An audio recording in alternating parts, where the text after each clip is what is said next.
Shout out Manscaped. Yeah. As always, you're not going to get a better shaving experience. The man, they must groom. The man, they must pattern up. Oh, it's mad. It's it's normal. Freshly groomed. No, it's normal. You say, what man got? You know when you get the trim, it makes you want to do it. What, Everything got clean. everything. Man clean the car. Man did everything. Man clean the car. Man Man did say man everything. clean the car now. Man stay on his So grind. right now you're super streamlined right now. Streamlined. Mm-hmm. Man stay like, yeah, shout out Manscaped. Man stay streamlined and good to go all times. Use the code winners 20% discount. That's from us to you. Get yourself a Manscaped pack. You Cutting get through the wind. get the 4.0, get the aftershave, get it all. Use the code winners 20% discount. Manscaped.com. Use the code winners 20% discount when you use the code Streamline winners. out here, you know. Streamline. It changes the game. Change what the strop. Listen. I know you're gonna say. I knew you was gonna say changes up the thing, fam. Say it with right. chest, you know what I'm saying? Right. Everyone make sure they go and check out Vic Santoro Voice of the Village mixtape. Available on all streaming platforms right about now.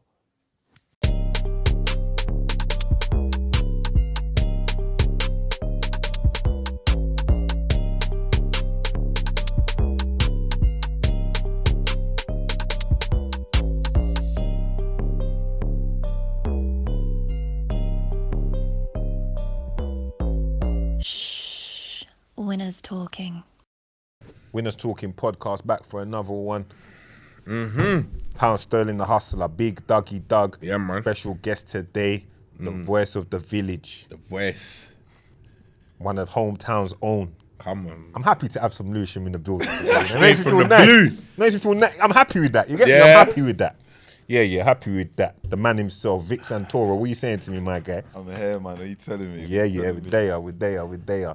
Celebrating life, thankful and grateful, you know, like that? Always. Yeah, Always. bro. So, good to have you here. It's been overdue. We've been planning it for a while, been back and forth, been working it out, but it's always timing. You know, it's always timing and the time's right. It's the perfect time right now. Nah, come on, man. We're spiritual people, so Come on, things happen when they're supposed to happen. Exactly. You know them, man. That's something we always knew. Yeah. That's something we always knew. So what's been going on, my bro, before we get into it? What's been going on differently? How's everything with you? You know, give thanks first and foremost. You know, we're still, you know, here breathing and kicking. Just the work, man. You know, lately, just had my head stuck in the work. I think, you know, growing into the profession, you learn a lot of new things. So it's just, you know, I'm in that process where it's time to, you know, dot the I's, cross the T's, colouring all the grey areas and stuff like that. But yeah, man, we'll get into all of that. But I noticed you work hard. You're a grafter, bro. No, I've got to give it to you, bro. Definitely. See, this is what it is. People at times think things come easy or it's just gonna happen for you or this, that, the other. Like, you grind, bro. Like, it don't go unnoticed. Try to pay attention to it, to what's going on and what the brothers are doing. And I can see you're a grinder, bro. You understand? Yeah, man. So that work ethic, that grind ethic, that mentality, have you always been like that? Where does it come from? Is it something you saw or is it just something that's in you? You know what? I think it's something that's like instilled in me. I think coming from like being born in Africa, you know, the system that I grew up under was like you had to go outside and get it. You know, even, you know, because there's no supermarkets we was going to. I mean, I grew up in a village, so it's like there's no supermarkets, there's none of that stuff. So you want food, you got to go out and get it. Yeah. You know, there's a leak in the yard, you got to get something and fix it. So I'm used to not, like, I was from young, I was indoctrinated that you've got to actually do the work. There is no shortcuts in life. Yeah. And so I thrive off it, if that makes any sense. If I'm not working, it's like something's not right. What am I doing? Yeah, what am I doing type thing, yeah. What? You're born in Africa originally, which Cameroon? Cameroon, yeah. Cameroon, yeah. Okay, yeah. And what age did you come over? 8, 9, something like that. Yeah. Okay, Cameroon, yeah. Yeah, man. Old Roger Miller and them, man. Yeah. Roger Miller. Okay, we Remember, are there. for the OGs. The OGs like that. You know that one there? Roger Miller kind of lit up the whole world. Yeah, come on. man. Them man there, yeah, that's a legend. You can never let them man there be forgotten, you know. Yeah, you can't, you get me. Obviously, we've got Samuel Eto'o and all of that. Come on, I was going to get to the rest of them, but foundation, I think pace kind of got set, football-wise. Might have been for me anyway, and for us with Roger Miller, bro, when he lit up that World Lit Cup. up that, and done that dance by the corner flag. The corner flag dance. Oh, you remember that? The corner flag dance, bro. And then Eto'o and them man came. Come true. Big ballers came out the back of Cameroon. Okay, so you came over at 8. Where did you land straight away? Straight in the blue?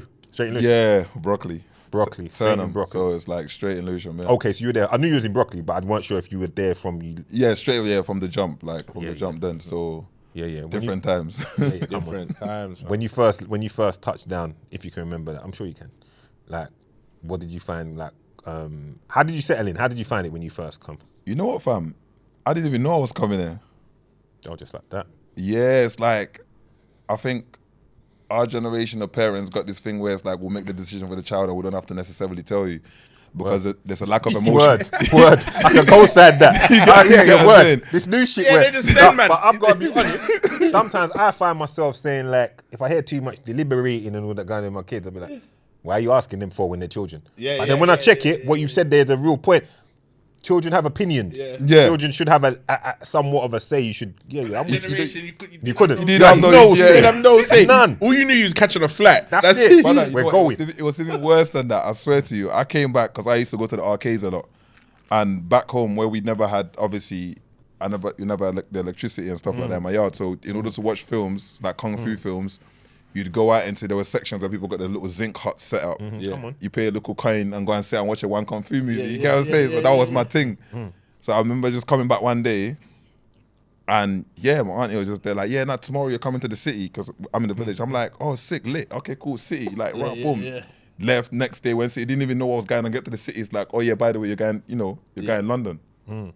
Yeah. Like, so you didn't get to say bye to no one. Man just cut. It was just, and then like 24 hours later, I was in Heathrow in the cold thinking, I remember like back home, I never knew what cold weather was. Yeah. So I remember that, like on that airport, like what's going on? I thought something was wrong with me temperature wise. I'm like, because no one's explaining nothing to you that look, it's winter, black, there's snow over here, it's different part of the world, it's just like you're going there. So it was like when you migrate, especially like a lot of refugees go through this, survival is just in your head rather than anything else. It's like we're going there for a better opportunity and survival, because I left on a mad like, okay, we've got to get you out of the country type one. I left on one of those ones. Yeah. So it was just like, oh, cool, wherever I'm going. Oh, it's my cousin's there. That's all I wanted to know. We can play football. Yeah, cool. Then, but at the same time, looking back now, I could see how that kind of the disposition that caused within me, not knowing and just coming to a new place, having to adapt, etc., etc.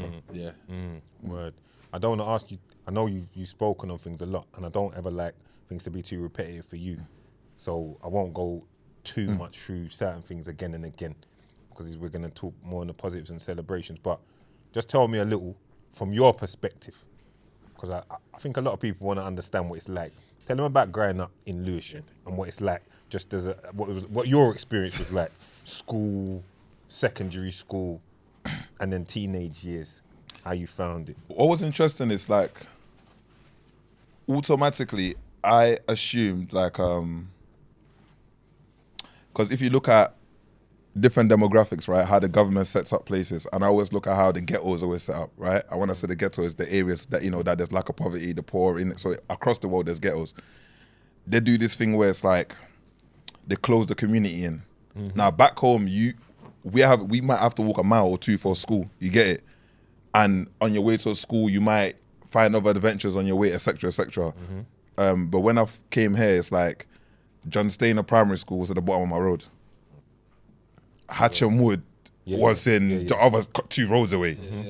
And Lewisham College was, so it's like, you felt trapped immediately. It's just like everything was already mapped out that this is where your thing is. And I went St. Joseph's Academy in Blackheath, so it's like for secondary school, so it's like... St. Joseph's as well, okay.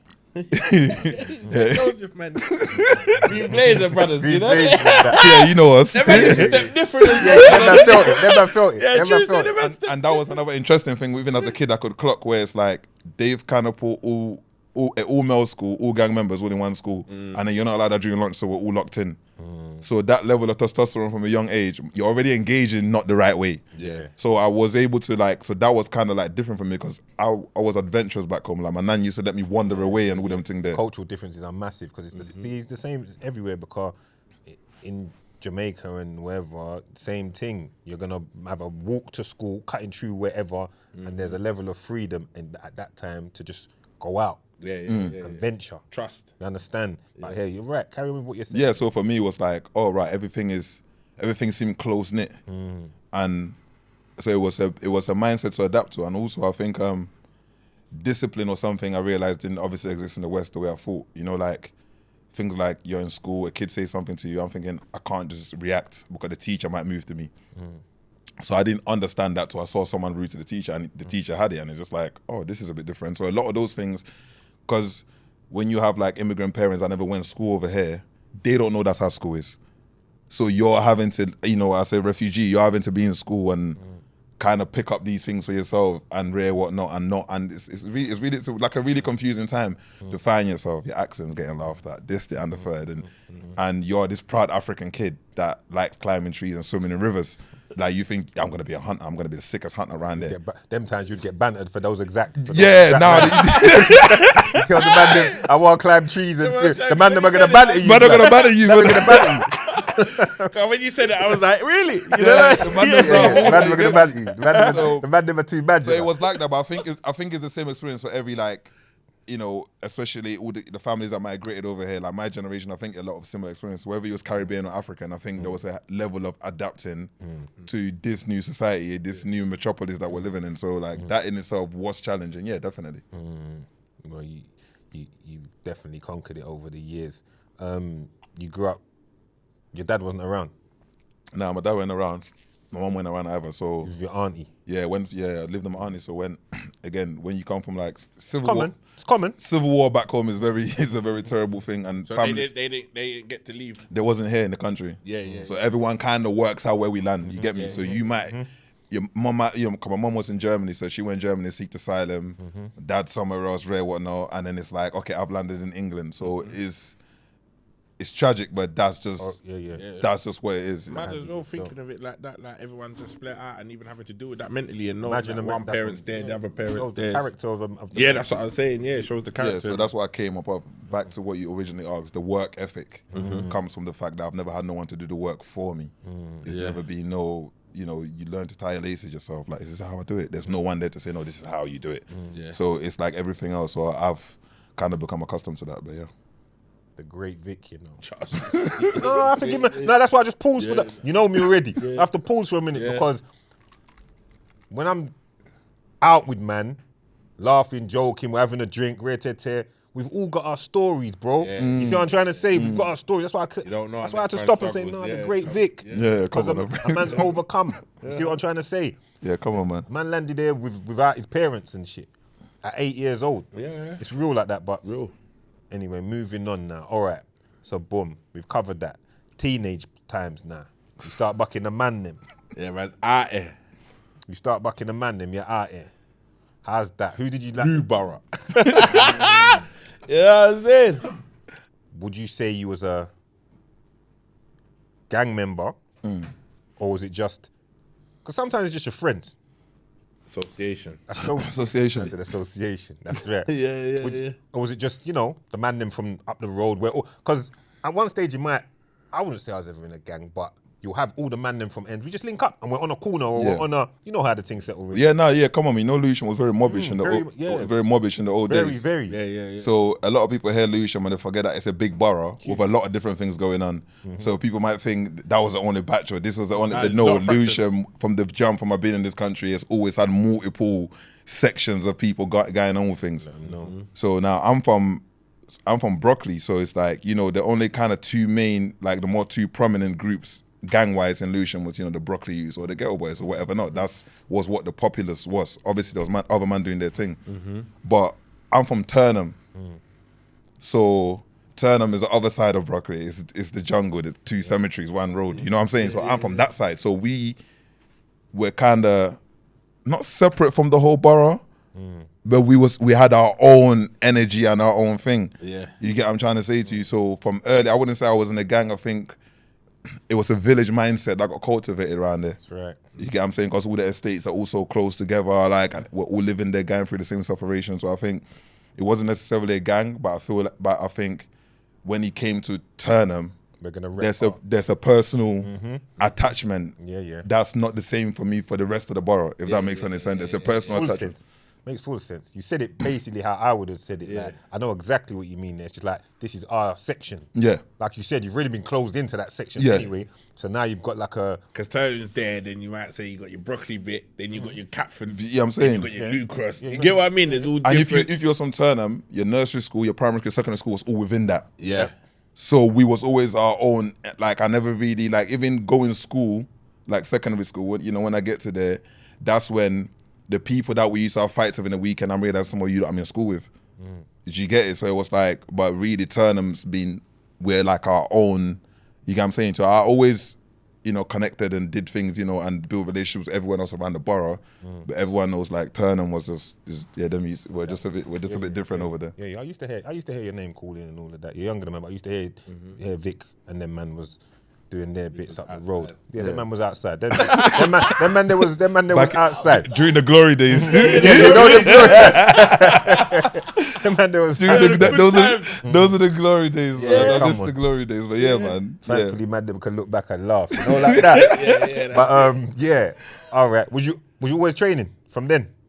Yeah, brother. on. Because they're trying to make it horrible for man in school. I didn't know Vic was so hench though, You didn't know? I didn't know till one time I see Vic and I was like, "Rah, this fella's really Nah, Vic's stars on him." But you know what it was an error of, my older brother is, my cousin is, and I'm the kid with none of that. None of that. Yeah. So just gotta have it. every 2 minutes I got someone's brother or cousin looking for me because I'm defending myself. Yeah. So it was like that. So I think the training thing, I wasn't really training at all. I think sports was my thing. And then I'd always liked fighting. I don't know. Let me rephrase that. I don't think I like fighting. I think how man was trying to deal with man, I ended up having to defend myself. So it looks like I'm always fighting, but I'm always fighting to defend myself because I'm the kid that maybe can't, I got accent so I can't articulate myself properly. I feel a bit nervous to talk because the man will laugh when you say, think you pronounce a word wrong. So in my head, it's like, we've just got to fight, innit? Because that's just more... That's a language we can both. Yeah, we can speak this. I'm fluent in this. Yeah, I can't You know argue the way with there. you. I don't know how to argue. You're but going to laugh at me. I know how to throw hands and headbutt you. Yeah, I can't articulate myself, yeah. so we might as well just fight. Yeah. I hear that. I know a couple men like that. Steve. Man's fluent. Yeah, man's fluent. Yeah. You know what I mean? Yeah. Hurricane Vic and that. You get me? Hurricane V. So yeah, that was just my thing. I was just fighting, and remember then it was different back in them days. There, it's like you couldn't just roll, and you would remember this, and you remember this. You couldn't just roll. The man them weren't just letting you roll because all of a sudden you woke up and thought you're on things all of a sudden today. The man them letting you roll. You was tested. Like membership was earned. It wasn't like all of a sudden, I got my hoodie on. The man tell you go home. Like, what you doing? What's the man come in and say, what's my man doing in there? This man was recruited. He was. You know what I'm saying? A man come in the room and tell you, what's this shoot doing there? Bounce, fam. Man, you can't. So I come from that. So I always, once, you're young enough, you're seeing that rare one now. So I always knew, like, okay, cool, this makes sense to me. If it comes down to, masculine shit. Yeah. If it's about masculine shit, this makes perfect sense to me. We can do this all day. Run this. All right, that's clear and concise. Moving on now, Vic. You ended up going away. We know that. How long was you away for, just for the people them that don't know? 11 years. 11 years. So All 11 behind the door. Yeah, so I did like the old law, got 8. You do 2/3 of that. Rattle pre-release situation plus immigration. Then I'm fighting deportation straight away, like get to this. off the back of that. So you're not really out type thing. And then another charge, and then it's double figures. So the sentence just continues. yeah. So it's like, so I had a little couple months stint, but it wasn't really like you was home and you was like, okay, we're gonna try and figure out a situation for you to deport you. It wasn't about releasing me, so I was never down on the release. It was like, okay, cool, we're trying to deport you, so we need to just work out when we can get the flights and that sorted out. And then obviously another charge during that period. And then it was like, 11 years really. So we're talking 04, 15. Yeah. Yeah. So I missed out anything that happened between 04 and 015. I missed it all out. I don't. Some good time. You know that. Could you? You get me? So when you see me in the party, when we're in the Yeah, motives, well, I, no, you see a that's smile on my I face. understand. Yeah, Bro, man, understand. It's self-explanatory. No, the energy's you don't have to nice, say it, yeah. man. It's self-explanatory, bro. You Yeah. just start- I'm just happy I'm start- here. start- Like, and I see that in you. I see the happiness just to be here, enjoying and partaking in what's Yeah, going come on. on. And that's why you remember Roger Miller so clear as well.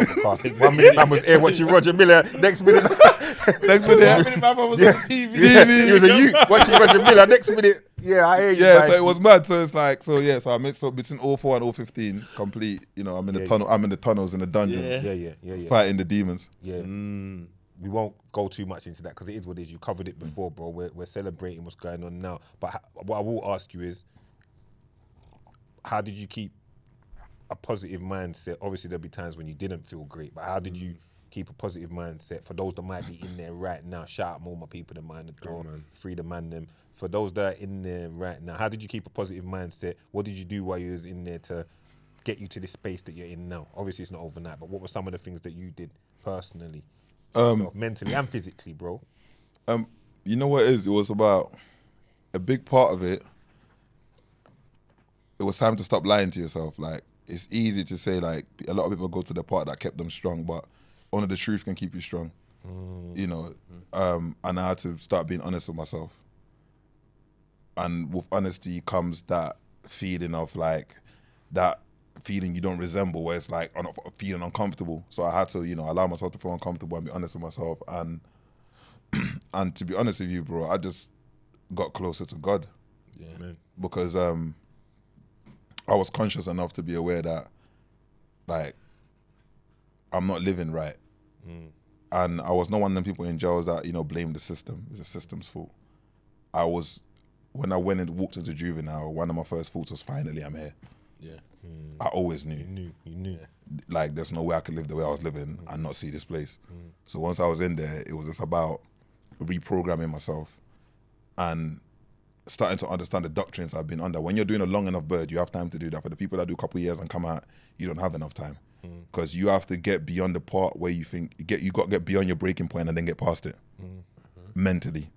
So it's like, you know, so in the sense of that, everything about me, I had to allow myself to be broken down in pieces and then believe that I got the strength to put it back together piece by piece. And it's still a process going on right now. Yeah. But that was what it was. I had to really, like, take myself apart and then put it back together and hope that what comes back together is a better person than what I was already.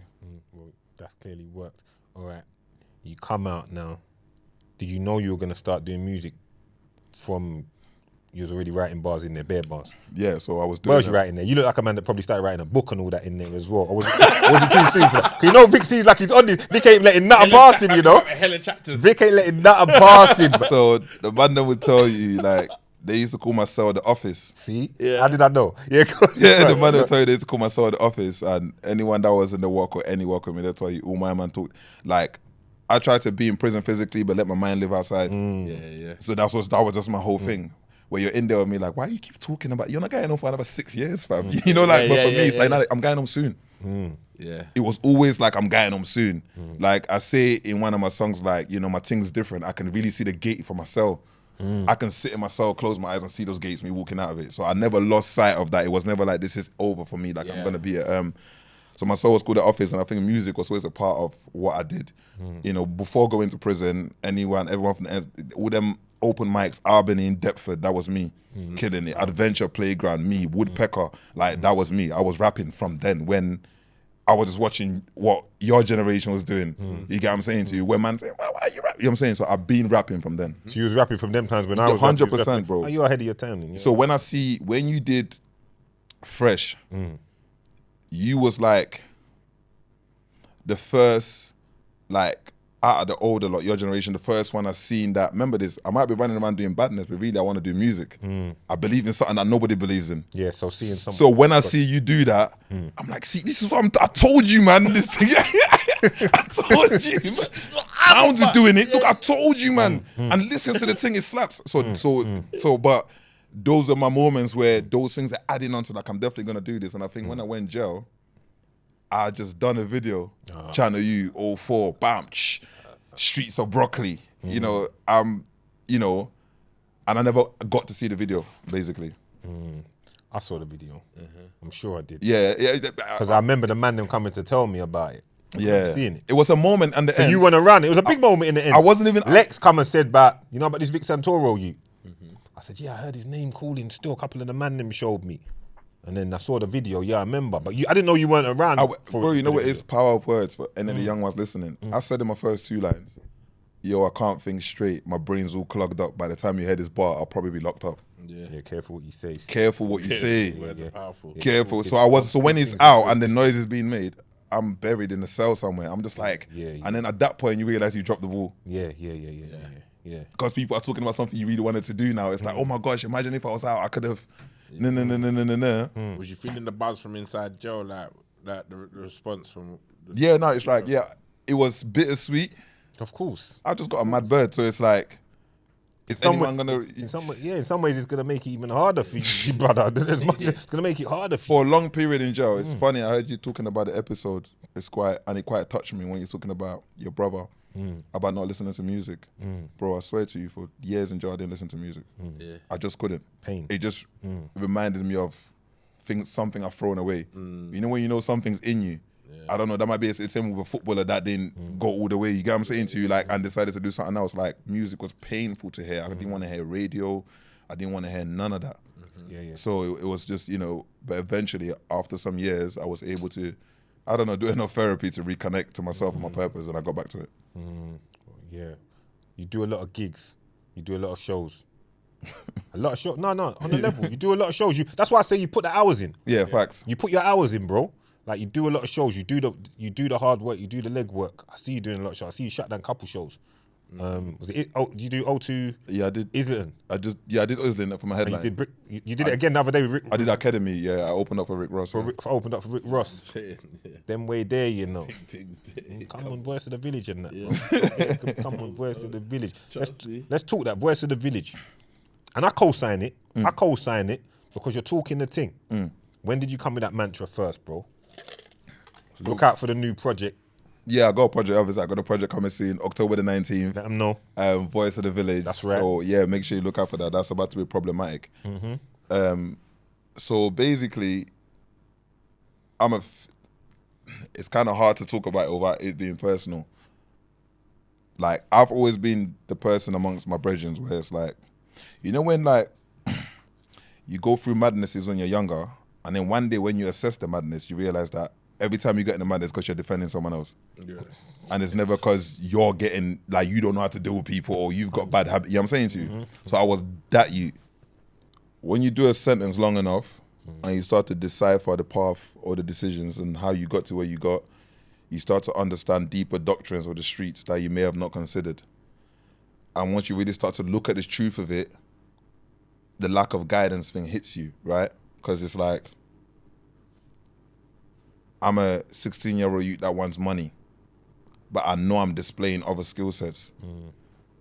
The older people within that setting, they're not gonna highlight any of those other skill sets. They're gonna pick the one that works better for them.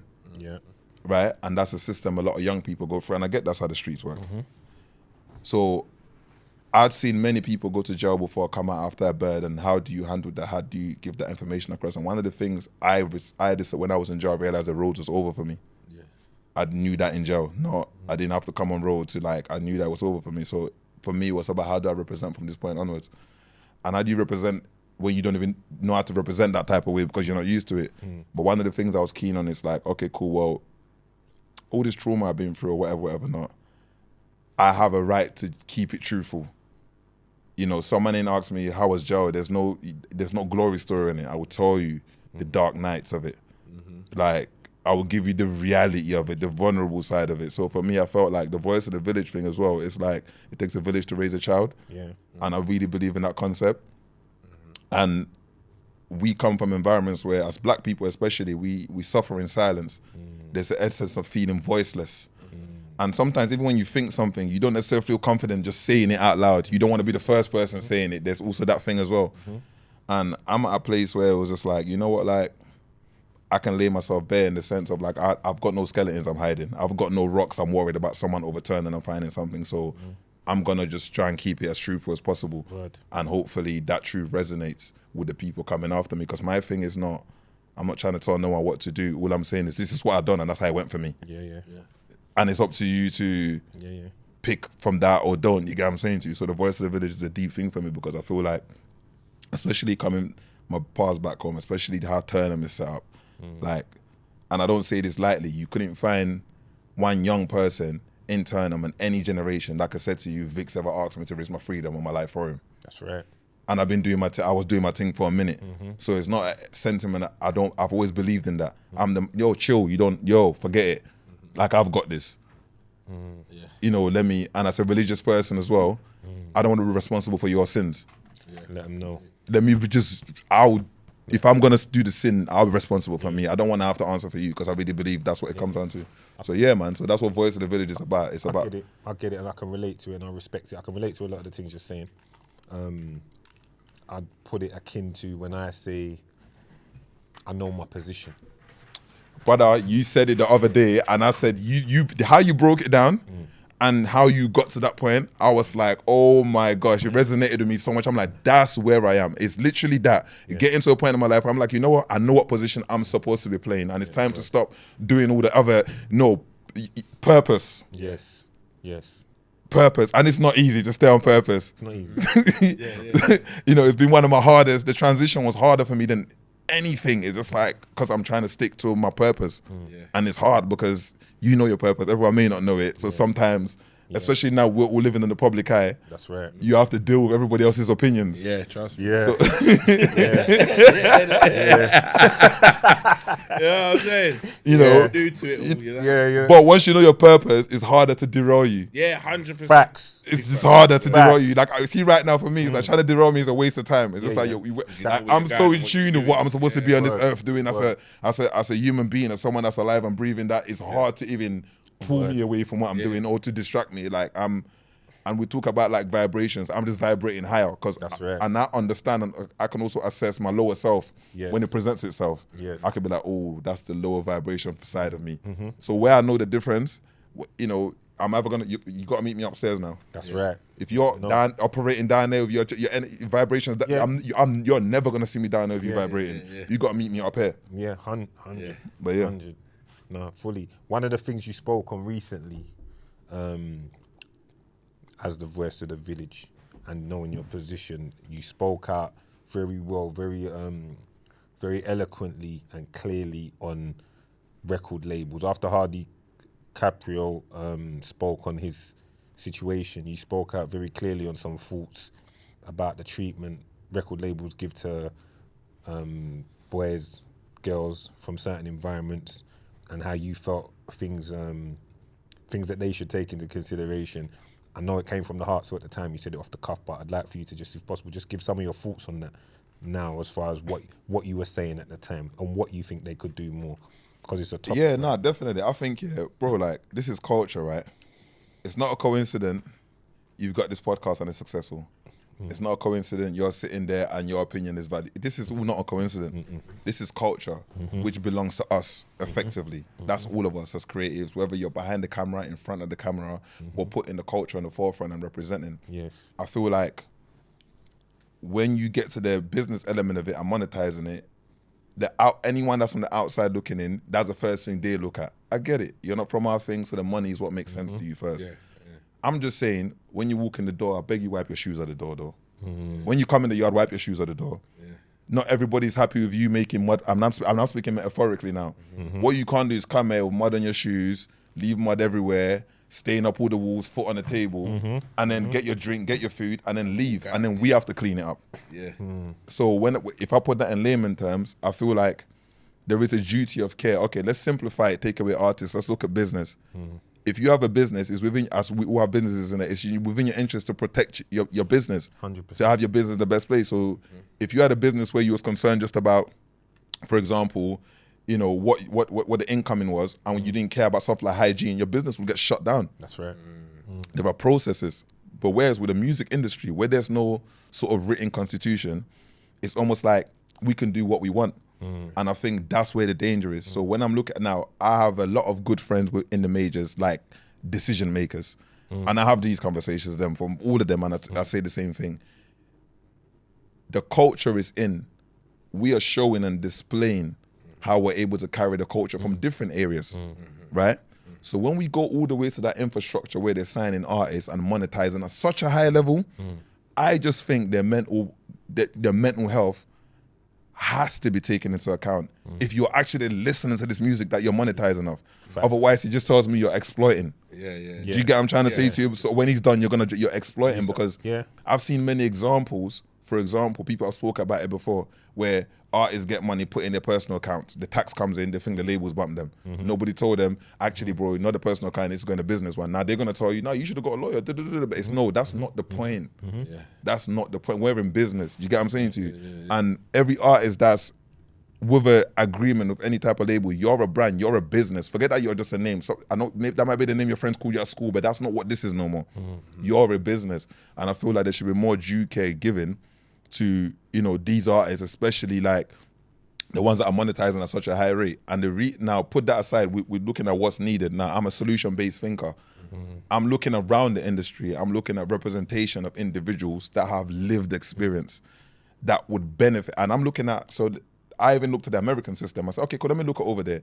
They have a process in which if you're signing an active gang member, what kind of team you have to wrap him around. That's a format. Here, they will sign an active gang member, give him money, and just leave him. Yeah, literally. The most they'll do is move him out. Move him out. Move him away so he's away from it. Like That's he ain't it. got a That's car, it. like he can't drive back and forth. You get what I'm saying to you? And I think each one teach one. You know, I think tutoring is always encouraged. Like I watch what you guys do because I want to learn something. Because you're a valued source of information. Where the information is coming from, I can verify that now. I can listen to it from that angle.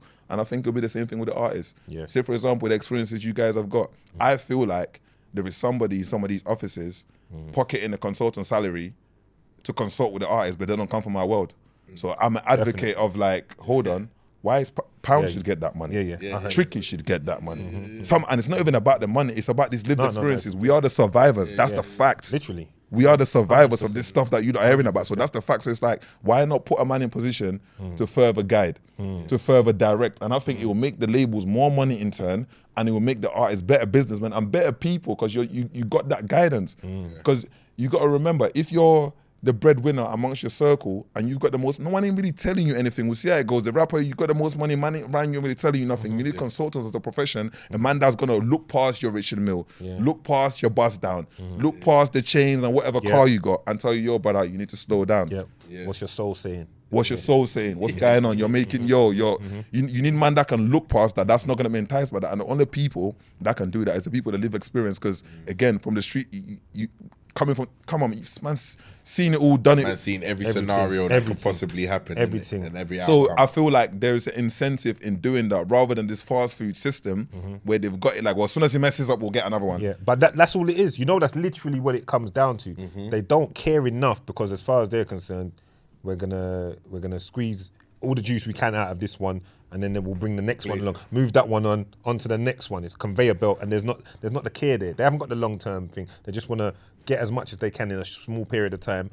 If you last longer, then great, it's a bonus. But other than that, there's so much talent.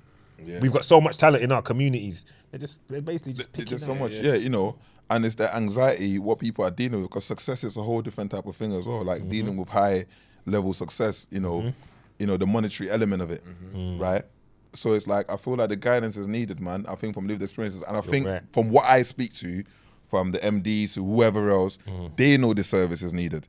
So my role is like, tell your boss, like open the tap and let the man them come through and secure this building for you lot. Because stuff like, you get, you've had in the past, big artists doing really well, and then he gets caught with a knife, for example. The way this affects the career of the artist, the artist probably never comes out and speak about it because they don't want man them to think like, oh yeah, man's gonna think my thing's popped down. No, bro, this has a real impact on someone's career. But if they have the right consultant, man saying, "Would you mean? No, you don't need a knife. Hold on, what are you doing? No, fair enough. Forget that. And no, we're gonna spend X amount. We're gonna spend $5 and put security around you for that place. You don't even need that. No, these men are gonna. You know what I'm saying to you? And then he doesn't go to the jail to do a sentence because a knife is a mandatory sentence. That's right. And also, what a knife does is another thing they don't tell you again is it messes up your life element. So for any artist or anyone that's like watching this, is like the biggest part you eat on is your endorsement in your life. That's right. The streams don't make you nothing. Let's have that right. Like they make something or whatever not. The most man go in, get the advance, and then it's like, mama, I've made it, and blow the advance. The smart people get themselves into, get the live kicking and get the endorsement kicking. That's where the money's from. But guess what? People like the Live Nations or whoever else, you get called for a knife, you're not getting booked. It doesn't matter if your song got 10 million views in 1 week. The man will lock you off. They're not straight booking away. you. So you get what I'm saying to you. So I'm being real. So your views don't matter. So now you're relying on streams and you got to do club appearances. And if that's what you want to do and that's cool, hey, that's cool. But I'm saying naturally, I feel like some of these artists are being set up because I understand what it's like being a young kid just popping my shit on the track. I'm 16 verse, I might be cussing them. I'm not even understand the impact of it because I'm still living in a small bubble of what I think. But you need someone with a bigger bubble to say, brother, no, come on, this is a business here. Yeah. That's right. We're running, this is special here. That's right. Guess what? It's like only 40% of new businesses succeed. Out of that 40, the music game is probably 5% of that. So the success rate for music is low, right? Really low percentage-wise. So from you're already in a place where you're doing it, somebody needs to be able to grab your shoulder and say, yo, this 100. is the gift. This is the chosen position from God. And it's real because you see it. You see how many times artists turn up late, how many times like they don't turn up, how many times they come with 20 man, like all of these things that they don't realize affect their whole like image to the like if it was Reading Festival or Wireless booking you or this that like you conducting yourself in a certain way like your reputation can kind of get tarnished in amongst those circles. Like you said, Live Nation, them people, they're like Live Nation, them people are just like these different type of people. They're not like roadmen like us or people from where we're from. So when you start acting a certain way, they'll slide on the weed thing. But if you start conducting yourself in a certain way and moving kind of nuts, they'll start looking at you funny. And they'll you tell get you, what I'm saying? This summer I've been in meetings, multiple meetings, that want to book in a drill acts. Yeah, but why am I? Nah, we're not. Don't care if you got 10 million views in 1 week, we're just not booking it. Because they're looking at this, bringing too much problems with it. It's not worth it. The juice ain't worth the squeeze. They're looking at it saying, yeah, he's lit, but what can come with it? Yeah. You got to be proper lit. So Hardy DiCaprio, and again, why I love music, man.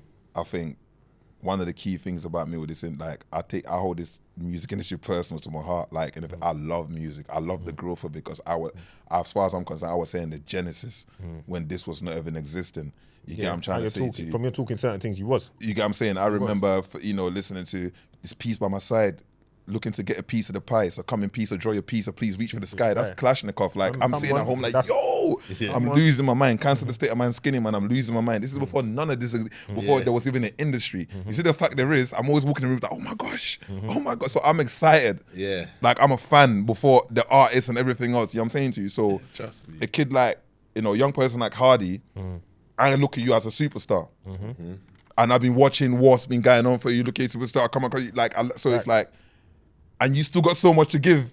Yeah. So when I see you feeling how a certain type of way, it just resonates to me. Like, you see, this industry, this is what I'm talking about, because there should be growth here. Like, and I don't even want to talk about artists that are suffering a lot worse than that. And I'm thinking, but you're a star though, bro. Like, and I still can't get through to them, but I understand, the setup. I understand getting put through the wheel, and that's why I'm advocating for the lions to be in the, I'm saying, because here's how I look at it. Like, in the Discovery Channel, when the lions go to drink in the river, all the other animals, they got to hide behind some bush and pretend they don't even like water.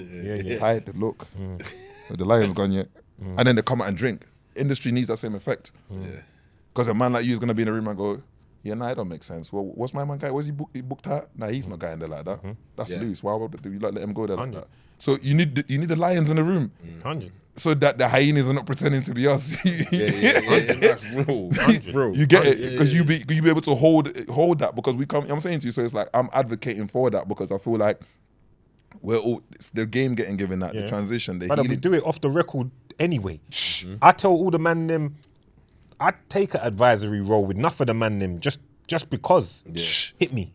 And they hit me, ask opinions, this, that, the other, because we want them to succeed and go as far, sky's the limit, because we know how hard it is, so we're doing it anyway. But you're right, the labels, they ain't got a comprehensive bit. Because what it is, and I'd understand, see, this is why they don't like me upstairs, because I always took the truth. I'd understand if the position didn't exist. But the problem is, there's a guy pretending he's you, getting paid salary to have that position. I'm in there like, you're not pound sterling. Do you get it? Like, you're not you're not me. So, because when he gets tipsy, you call me. I'm saying, but bro, you're getting a salary for this. That's right. Yeah, but no, but how does it? It's like, what are you even talking about?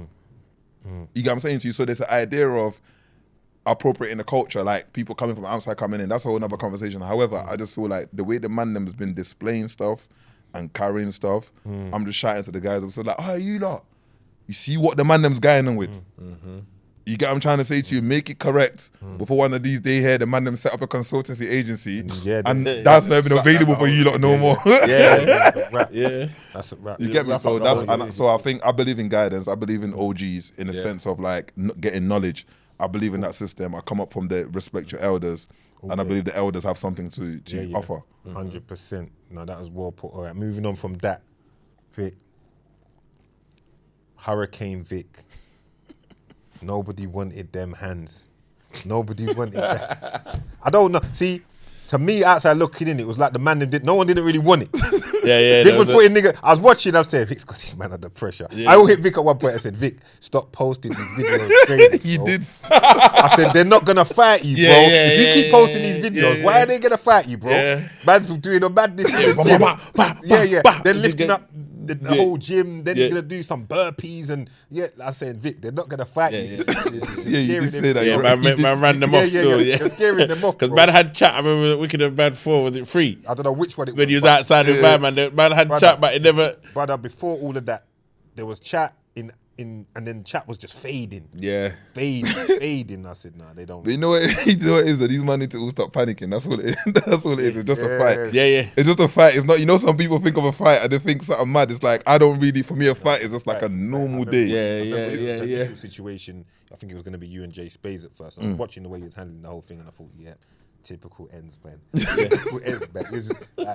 Because what it is, he said something. I always repeat it to you when I see you, and he said, "Do you know where I'm from?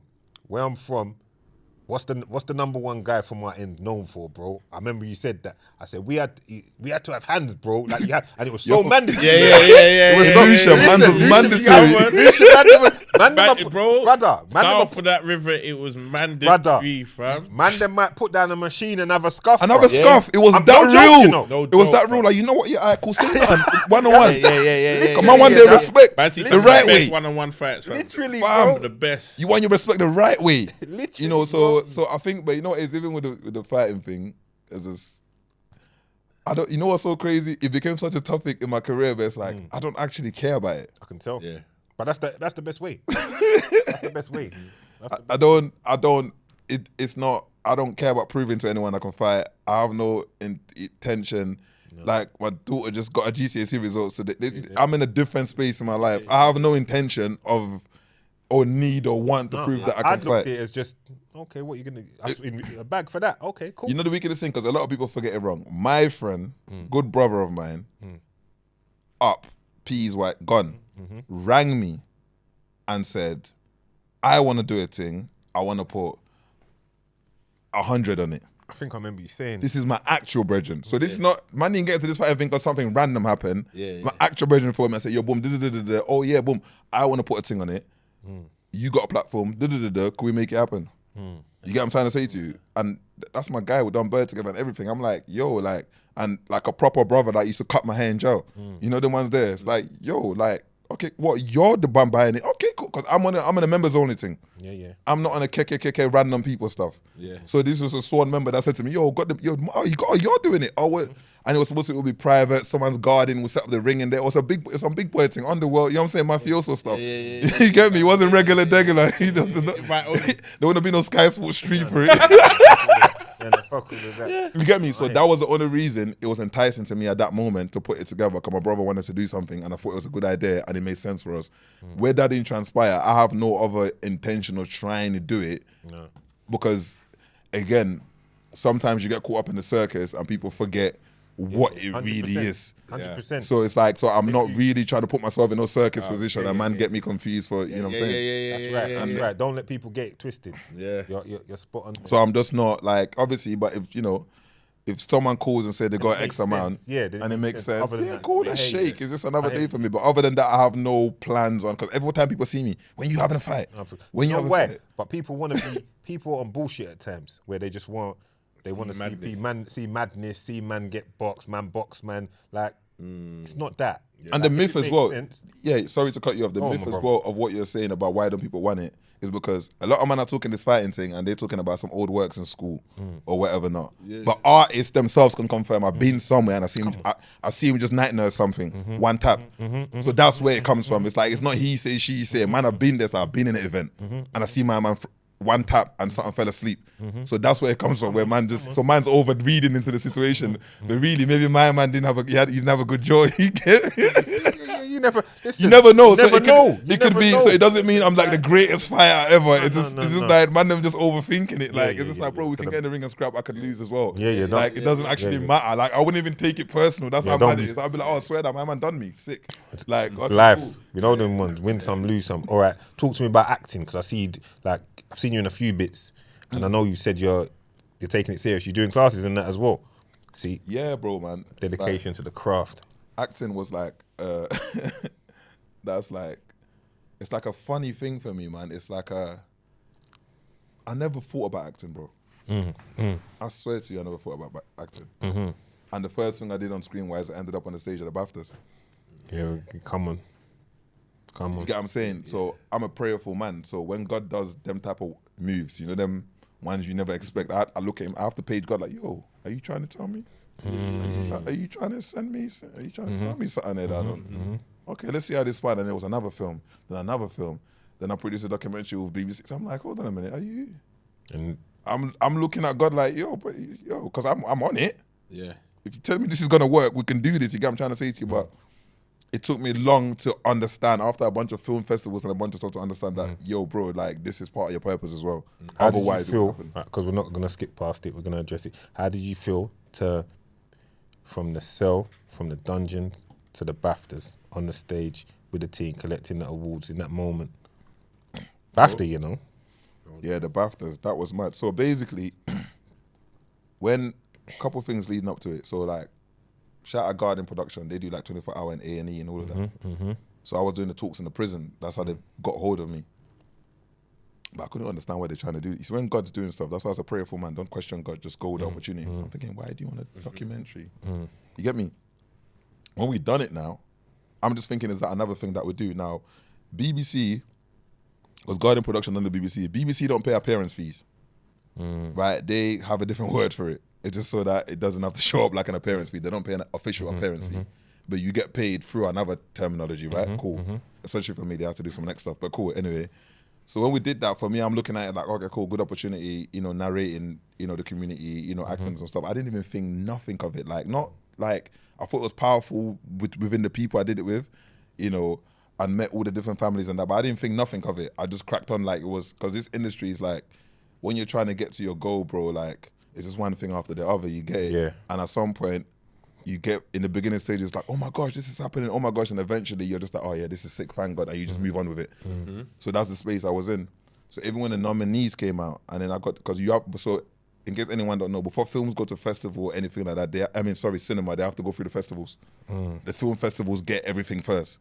So now I'm going through the festivals. I think they had one in Leeds, the Doc Fest in Leeds. So I'm going through that. And how people are reacting to the documentary, again, it's not resonating. So when I get the call that has been nominated for a BAFTA, I'm mad confused. I'm still asking the production You're team, baffed. like, why? I'm baffed, yeah. Because I'm thinking, why, innit? Like, remember this, like, BAFTA is an amazing ceremony in the sense of, like, actors get accolades, and I've just been in my cell all these years watching the BAFTA. Yeah, word. So when you're telling me he's been nominated, and that wasn't even what was weird, because remember, the BAFTA, they don't do, it's not a ticketed event. It's an invite. And when something gets nominated for the best documentary or something like that, there's a whole cast, crew, Yeah, whatever. yeah, word. Everyone can't come. Word. Yeah, I'm trying to say to you, everyone can't come. So that was another thing. So even when the Dominique came, I'm thinking, yeah, I'm not going to be there anyway. It's going to be rare, whatnot, this, that, and the third. But I didn't realize that the editor of the documentary, they kind of wrapped it around my input, for example. And then the whole promo for the documentary was just a clip of me. So the BAFTA then themselves said, we want Vic to be there. Come on. So they rang me and said, the BAFTA is specific ask for you, because everything, you've been made like the face of this thing or whatever, not like, even though that was never the plan or what. And I don't necessarily look at myself as a face. It's just like all the promo clips are just me. If you go now on your phone, you type in BAFTA.com, type in gun number 6, is a picture of me. You get what I'm trying to say to you? So like, luckily, this is where God does stuff. And here's the irony about it. On the picture, someone type the picture on the phone right now and tell the people what I'm doing in the picture. Go to the BAFTA.com and just go on the search engine, type in gun number 6. Go on, you do it, Doug. Go on. And then click on the winners list. when he tells you the picture, I explain what the picture meant. Which one? BAFTA Awards. Just go on BAFTA. It's BAFTA, yes, it's BAFTA.com. BAFTA, Or the org, sorry. BAFTA.org. Yeah, click on it. So on the search engine, type in gun number 6. Guy number 6. Gun number Gun 6. number 6. Yeah. Yeah. Click on, this is 2019. So click on the 2019 winners. It will show you, it should come up with a list of everybody that won. You see it? Click to, and then when you scroll down, you click to gun number 6 and tell the people what's on the picture and what am I doing in the picture.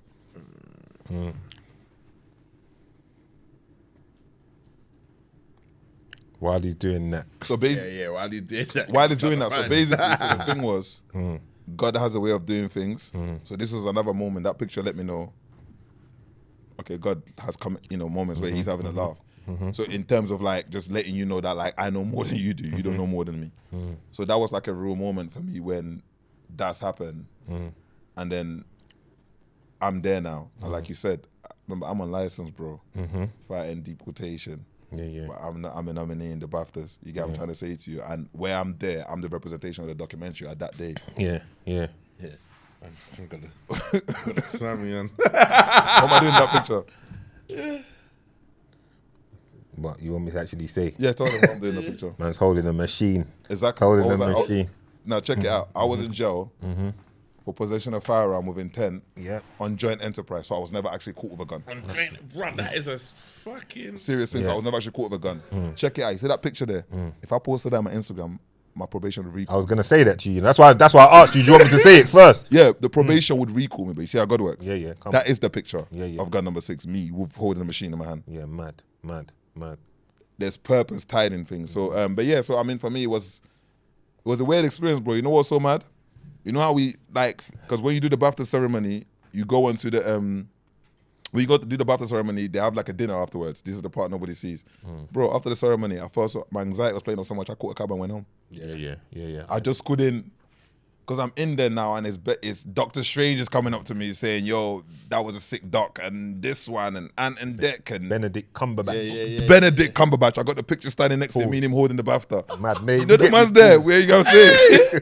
Yeah, So I'm sitting in there and it just seems like some imposter syndrome, bro. Come Yeah, on, bro. I was gonna say, is that But- what it was? but- Like, is that what made you feel? Yeah, I felt like an imposter. Yeah, you did, but you didn't know yet.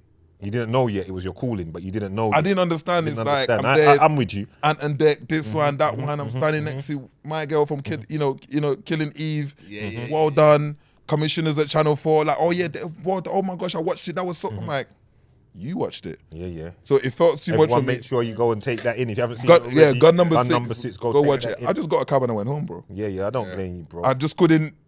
I don't blame I don't know what it was. I couldn't. Yeah, it's it was like, too no, much. I'm not supposed to be here. I'm not gonna too lie. much. That's. It was too much. I said I'm going home. I'm not. I don't think. Yeah, this what mine. Well, yeah, I get it. Yeah, I get it. no, I fully I understand, I fam. fully get it. Last thing I want to ask you, Vic, we're going to bring it to a close now. Where you at with your case, if you can speak on it, as far as the fighting the whole deportation thing? I know it's been going on for so long. How's things looking? Are things looking good? Things looking positive? Bro, so basically, I've been fighting deportation since 2007. I've been in every detention center you could think of. I've even gone as far as they booked a flight for me, took me to the airport and couldn't put me on a plane. Yeah. Like, so I've been through every realms of immigration. So, just like, and this is why my plight for telling the young person that the road is long, it's not based on, I'm not here trying to preach to you. I'm not here just trying to tell you some shit. I'm telling you off a basis of the life I lived nearly 20 years ago. I'm affected by it now. That's stopping me from growing the way I need to. Word. So the consequences don't go away. You think, dig what I'm saying to you, the survivors are very minimal. So it's like, because the Home Office, their whole initial thing was about my risk factors. Yeah, everything was about the risk. He needs to be deported because of safety to public, which at that time when I was in prison, that's all you can kind of go off. My man's a bit whatever. So I knew that once I was given the opportunity to get out and prove myself and show that I can make this transition or whatever not, I can then demonstrate that risk doesn't exist. That's So right. that's been the process that's happened since I've been out. And that has been now been demonstrated. But I think because they had gone so hard on trying to deport me, the idea that judges are telling them he doesn't present no current risk. Right. There's no risk factor saying probation's confirming it. There's even my police report. Yeah. It's clear that now my man's not of concern. That's right. They're just struggling to just let it go because they've carried it for so they've long. done it for so long. Yeah, it's just like, what do you mean? No, my man's still like this, and they're like, yeah, well, no, what you're talking about, what you're basing this risk on, it's nearly 20 years ago. Right. Yeah. So like, he can't be the same person. So we're having that tug of war battle. But I think the key thing is, like, and this, I want to just say this directly to the kids that come here, like, as immigrants. I promise you, bro, you can be running around with your English friends. It's not the same rules that apply, bro. When you get nicked, the rules are different. When you're going through your sentence, the rules are different. When you're in the community, the rules are different. You see, like, I'm a man that, and you got to check the setup. You live a certain way, the punishment is not just the sentence. I was released under these conditions of you're not allowed to work. So 2015 to now. To try and force your hand at the same time. So if you tell a man, so tell an average normal, anyone in this room, they tell you you're not allowed to work or have no access to the system, what are they telling you to do? Come on, like I said, to force your hand. Or leave or go back to, you yeah. get what I'm saying? Yeah, and on top of that, you're fighting immigration, but you have to pay legal fees. Yeah, come on. So you're trapped in. So I think for me, so at the moment, I'm in a process where I've got an immigration judge ruled in my favor, but the Home Office is appealing. Yeah, someone's having a... Doug, man, you left the radio in your car, fam. Is it coming? No, go on, Vic. Yeah, so that I'm in a situation where I've got a decision in my favor from an immigration judge, but the Home Office is appealing the judge's decision. Okay, all right. That's where we're at on it. So we've got to just wait and God willing, it's going to transpire. We won't say anything more on that apart from just to say shout out to Vic. Yes, come on, man. One of the good guys. One of the real guys in this thing that comes from a genuine place in what he says. And I know when he speaks from the heart, and he's pushing culture forward, and he's doing a lot for younger generations, and he's trying to do, we all try and do our little part, and Vic's definitely part of it. So shout out to my brother Vic. It's been great to have you here, my brother. Come on. Yeah, no, I appreciate you, love for having me. Come on, October the 19th, October Voice of the Village. I co-sign. Listen, if you play that project and it's not what I'm saying is, you're allowed to message me and say, Vic, you lied to me, man. You lied to me. You're allowed to see me on the road and say, Vic, you lied to me. Voice of the Village, October the 19th is dropping. It's about to be a problem. But yeah, you man, obviously before you go as well, brother, let me, like, because we come in here and we say this and we'll fly by and rare whatnot. People need to really understand what's going on here, what you man are doing. You get what I'm trying to say to you? This is different. We come from a time where this doesn't exist, and I feel like you said something in your story one time that you put a post up and there's an energy building of, like, you know, men celebrating each other, especially coming from where we're coming from. And you mentioned about getting on the right side of that, because I just want to highlight that that's never existed.